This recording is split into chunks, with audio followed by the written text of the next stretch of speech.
देवळांचा धर्म आणि धर्मांची देवळे. लेखक प्रबोधनकार ठाकरे.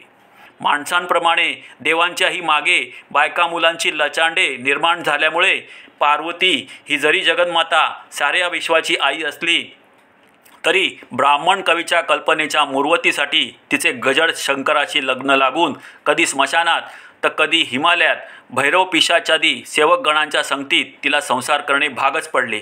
सृष्टीविधात्या ब्रह्मदेवाला सृष्टी उत्पन्न झाल्यावर विष्णूच्या बेमटातून खेचून काढणाऱ्या भिक्षुकशाहीने असली देवदेवींची गोतावळ्यांची लफडी इतकी निर्माण केलेली आहे की त्यांच्या वंशवेलात सद्धर्माचाही थांग आज लागणे मुश्किलीचे होऊन बसले आहे.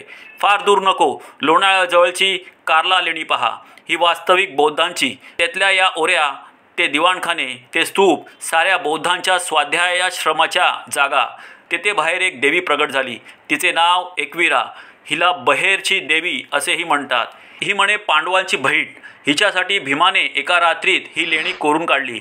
हिचा दुसरा इतिहास काय तर ही रेणुका, परशुरामाची आई. स्वतः परशुरामच जिथे अमानुष क्रौर्याचा पुतळा व पुरस्कर्ता, तेथे त्याची ही एकवीरा मातोश्री बोकडाच्या कंदुरीशिवाय भक्ताला कशी प्रसन्न होणार.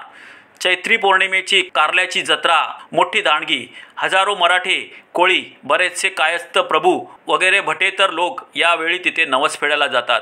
नवसापायी शेळ्या मेंढ्यांचे कळपच्या कळप फडशा पडून ही कार्ला लेणी रक्तात न्हाऊन निघतात. जो प्रकार कार्ला येते तोच प्रकार इतर सर्व लेण्यात.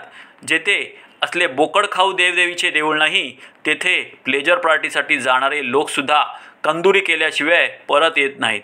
अहिंसावादी बौद्ध लेण्यात अखंड सुरू असलेले हे देवळी प्रकार म्हणजे बौद्ध द्वेषाची परमावधीच नव्हे काय.